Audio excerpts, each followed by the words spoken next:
Today. Our wellness speaker of this magical day is a social worker, mental health advocate, author, and mama, Sabrina Martelli, who's going to be discussing coping with burnout, the power of words and giving grace. So please welcome Sabrina. Thank you. Oh, that's nice and loud. Thank you, Francis, for that warm welcome. I am so excited to be here with all of you. So come on down. If you're going to sit in the shade, great. You can come and sit out here in front. Don't be afraid. I'm here. I won't bite, I promise. So I'm here really to talk about what it means to give grace and how that helps with coping with burnout. And so I'm just going to start off by sharing, a lot of the struggles that often we have. So you look for what you can do to keep things in your control. Does that sound familiar for anyone? You try to make balanced meals. That's why we're here today, is to try to learn how to be healthy, wellness. You pride yourself on a clean home. You plan activities. You create schedules for your families and your loved one.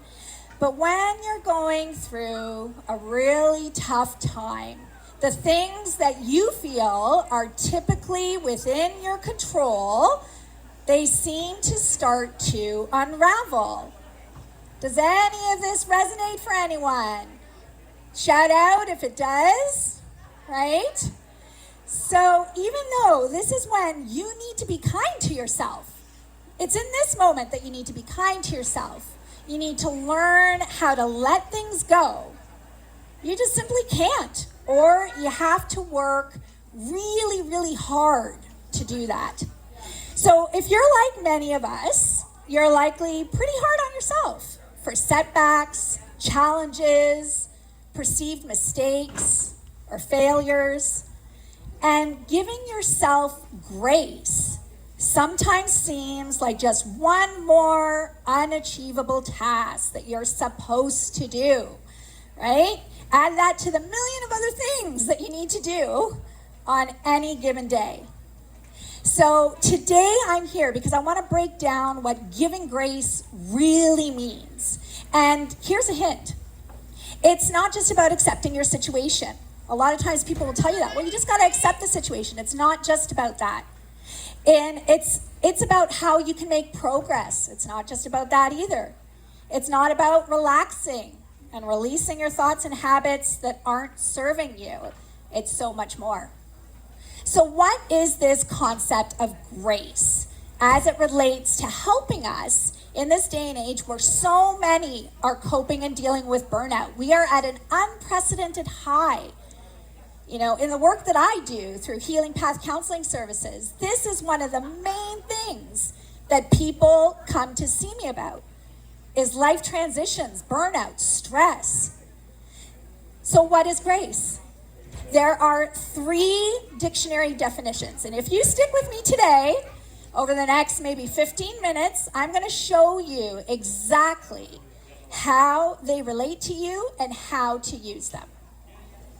So the first definition, simple elegance or refined movement. So by this definition, when you're looking at grace, the lack of grace would be the absence of elegance or refined movement. And while it might sound a little strange at first, like, what are you talking about here, Sabrina, right?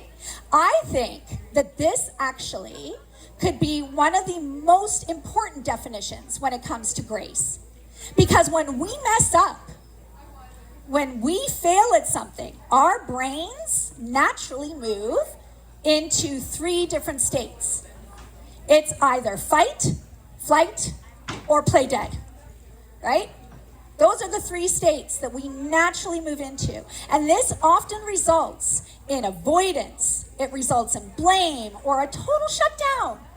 And all 3 of these mental states, they're instinctive. And guess what? Instinct, it doesn't care what it looks like. Instinct is the farthest away from being elegant and refined. And it also means that there's a lack in forward movement. So to become graceful in those moments, it is essential to refocus. Rather than allowing your brain to stay in a limiting perspective and overanalyzing the past, you need to ask yourself for the reverse of those negative thoughts that are creeping in. So let's go through those 3 stages for a moment. If you tend toward blaming yourself, who here blames themselves all the time for things? I see some hands. Yep. I heard I do over here. That means that you are likely in a fight state of mind. So remember this. If you feel like something is your fault, you actually have an opportunity to learn from it, to do it again, and to do it differently. The second stage, if you could be in flight mode if you think you shouldn't have even tried, because clearly you can't do it, right? Who has those thoughts? It's like, no, I'm not even going to try. I can't do this. So instead, you need to ask yourself what you need to get it done. What is the reflection I need? What accountability? People I need to turn to for support, training, practice, help. What is it that I need to get it done? If you find yourself using closed wording, like I hate this, I suck at this, it might be that you are actually playing dead, right? You've totally shut down.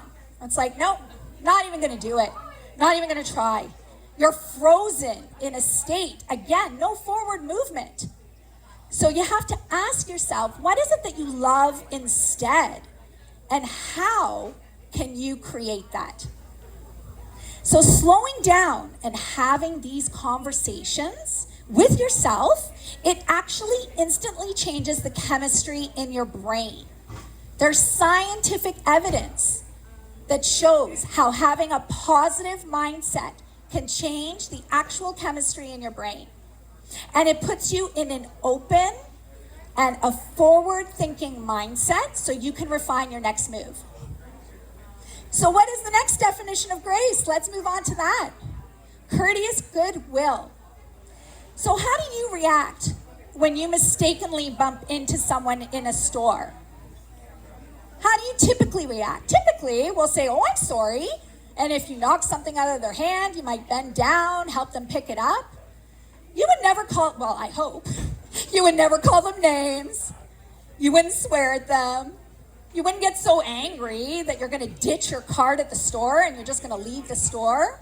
Yet, that second attitude that I just talked about, where you're swearing and you're just not being kind, that is commonly how we treat ourselves in our lives and in our businesses, in our relationships. That's how we talk to ourselves. So we feel like we don't even live up to our own unrealistic expectations. So next time you start berating yourself mentally, I want you to do this. I want you to stop. Literally stop. I want you to apologize for letting yourself down and for being rude about it. I want you to remind yourself that the world is still here, the world is still spinning on its axis, and that you are still here. And you want to ask yourself, what lesson can I take away from this that's going to help me the next time? And I want you to imagine, what would you even say to a stranger or a friend even if someone was talking about themselves in that way? And then I want you to say that to yourself in a kind way. Definition number 3 for grace and giving yourself grace is honoring something or someone with your presence. So how does this relate to you? Well, you often hear, everyone is telling you, you got to show up for yourself. You got to show up for yourself all the time. But do you actually? Do you actually show up for yourself? Well, some of you are here today, so this is an effort. You're making an effort. So if a friend asks you, let's say, to come to their first speech, would you ditch it? Or if they tripped going up the stairs and they forget their lines, would you just leave and would you just make fun of them? Absolutely not. You wouldn't be a very good friend if that's what you did. So So if you think that you have done something wrong or you won't be good at it, chances are you're thinking less of yourself. And you assume others are thinking less of you as well, or you go into that downward all or nothing spiral. Does anyone know what I'm talking about? That spiral that takes you down, down, down, and it's so hard to get out of. So you need to honor yourself with your presence, especially when you're at your worst, because that is when you need the most support. How's everyone doing? Are we all with me? Let me hear a woot. Awesome. Thank you. Thank you. So now that we have a better understanding of what grace actually is and what that means, how can we bring it into our lives, right? I thought for this purpose, it would be really important to discuss two key elements to creating a habit of practicing grace, which means dealing with stress and life and challenges in a much easier way. And those two elements are forgiveness and self-love. So it's not to say, that life is all about rainbows and flowers. If these past several years have taught us anything and what we're seeing currently in the world today, it absolutely is not. It's not. But life can be painful. And that is a fact. However, suffering is a choice. That is a choice that each and every one of you make. So what gets in the way of moving out of this suffering state that we find ourselves in? It's anger, it's bitterness, it's sadness, to name a few things. And I believe that this all comes down to this idea of forgiveness. Because if you feel that you have been wronged by another or by a situation or even by yourself, that's a big one. If you feel you've been wronged by yourself, this can keep you in a perpetual state of emotional suffering. So in order to learn how to forgive, it's really important to understand what forgiveness is not. So here are some things that forgiving someone or yourself doesn't mean. So forgiveness doesn't mean that you are excusing the other person's actions. It doesn't mean that you need to tell that other person that they are forgiven. Forgiveness doesn't mean that you shouldn't have any more feelings about the situation. It's not like, oh, I forgive you, now it's all good, right? It definitely doesn't mean that. And it doesn't mean that there isn't anything else further to work out in the relationship or that everything is okay now. Forgiveness doesn't mean that you should forget that the incident ever happened, and it doesn't mean that you have to continue to include that person in your life. And that is a big struggle for a lot of people. Most importantly, forgiveness isn't something that you do for the other person. Do any of these points resonate with you when we're talking about forgiveness? Because I know they all resonated for me.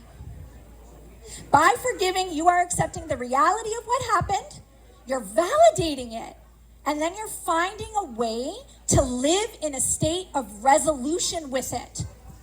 This is a gradual process, and it's certainly not linear. There's a lot of ups and downs and circles, and it's messy, right? But it doesn't necessarily mean that you have to include the other person you are forgiving. This is an internal process for yourself. Forgiveness, again, isn't something you do for the other person who wronged you. It's something that you do for yourself. So what are some forgiveness steps? Number one, I want you to think about the incident that angered you. I want you to accept that it happened. We can't change it. It's happened. There's no changing the incident. I want you to accept how you feel about it. You're allowed to have emotions. Emotions are not good or bad. Emotions trigger us to things.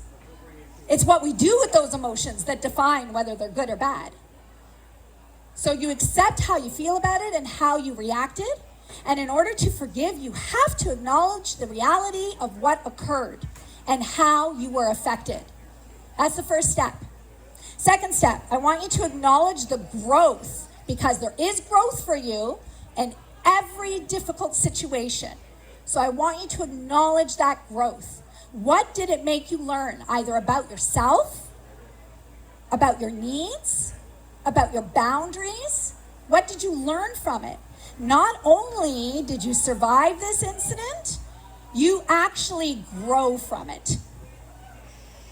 Number 3, I want you to think about the other person. Now I know this is hard to do, but I want you to think about the other person for a minute. They are flawed, because all human beings are flawed. All of us. And so they reacted from their own limited beliefs, their skewed frame of references that they have, because we all act from limited beliefs and skewed frames of references. When you were hurt, the other person was trying to have a need met. That's the bottom line.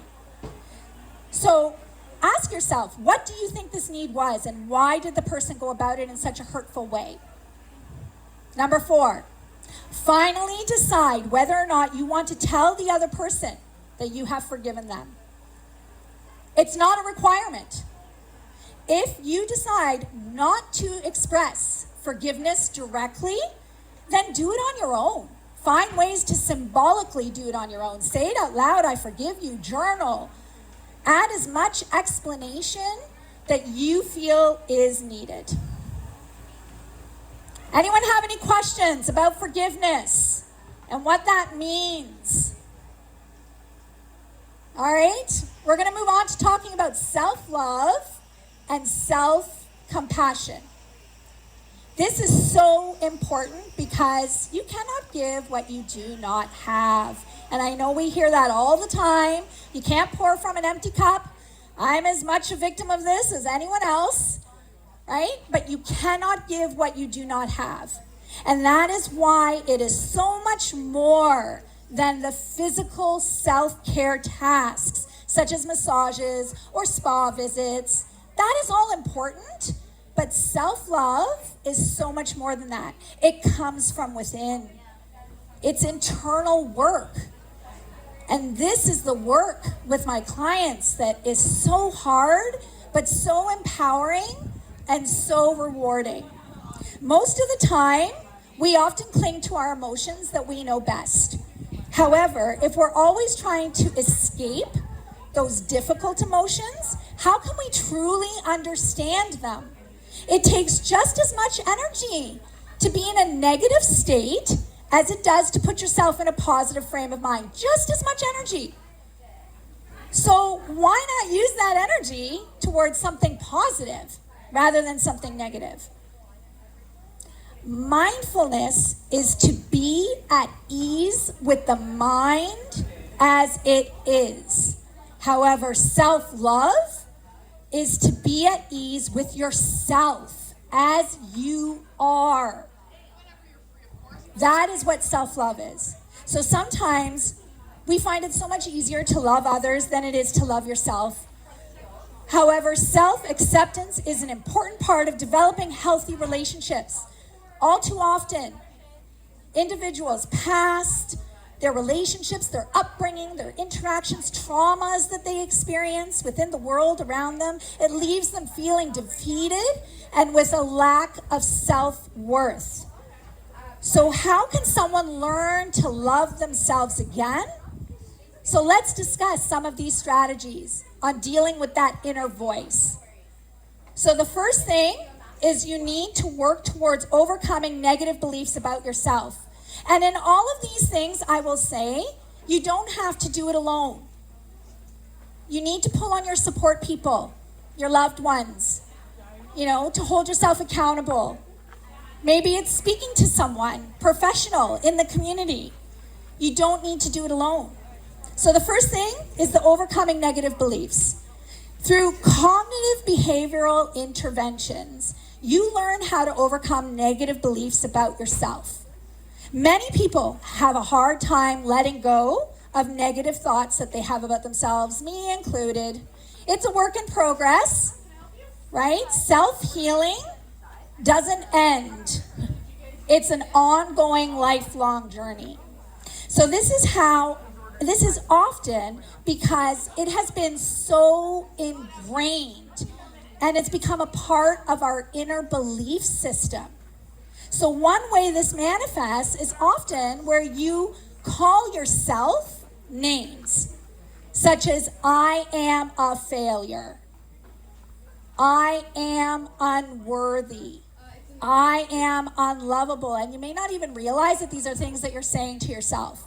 So calling yourself a name is reducing yourself from a human, someone with all sorts of wonderful things, to just a single element of yourself that you do not like.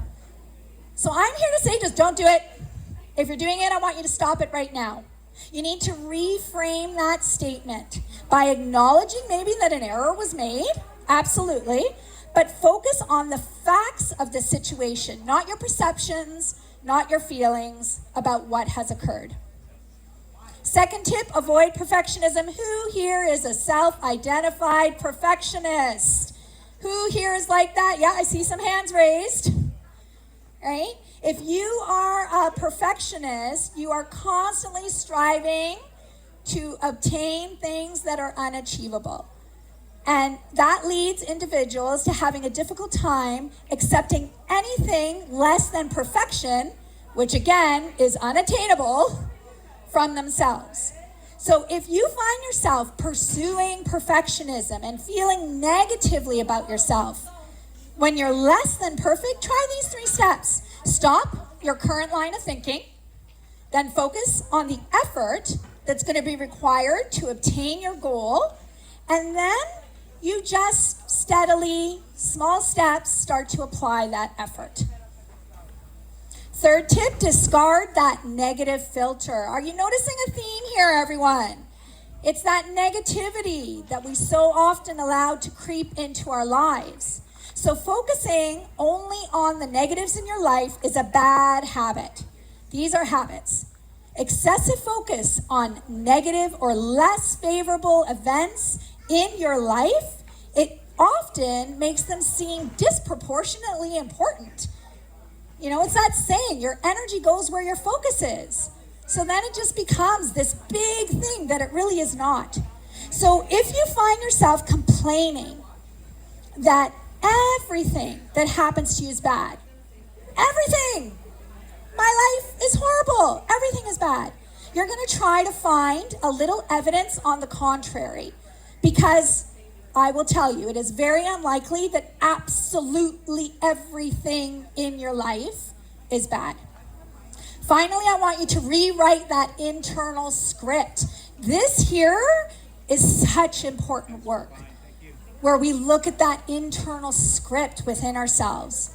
When you realize that you are thinking negatively about yourself, and you acknowledge that feeling, and you identify the source, then you can consciously start to make a new statement, rewriting your thoughts, and it's going to be something that is more positive. This is so empowering when individuals see how they actually talk to themselves and realize that they have the power to change that. When working with clients, this intervention, it often highlights how your internal script is actually usually based on perceptions. It's not even based on the facts of the actual situation, yet it's ruling and controlling your life.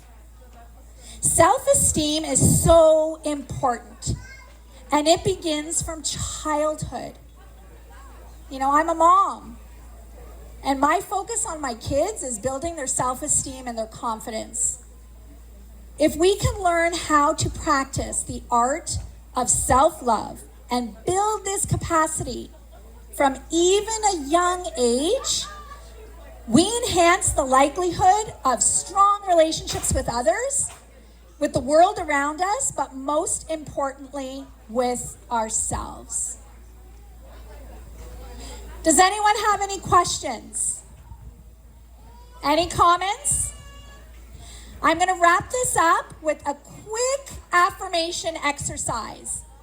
And so I really just want you, if you'd like to engage, I invite you to do that. You can close your eyes or just have a nice softened gaze. And I want you to focus on your breath. Breathing in through your nose and out through your mouth. We're going to do it one more time. Breathing in through your nose and out through your mouth. And I want you to repeat this to yourself. If you say it out loud, you'll get bonus points. But I want you to repeat this to yourself.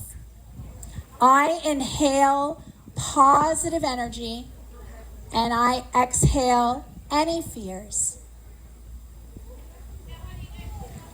I will not worry about the things that are out of my control. I am no longer afraid of what can go wrong because I focus on what is going right. I will calmly think of solutions for any problems that may arise, and I can handle anything that comes my way. I thank each and every one of you for being a part of this talk today. Thank you so much. If you have any questions, I'm just right up over there. Enjoy the rest of this fabulous day. Thank you, everyone. All right. Thank you, Sabrina Martelli, everybody. That was an incredible talk about self-love, essentially, and also coping with burnout. So we want to thank you so much.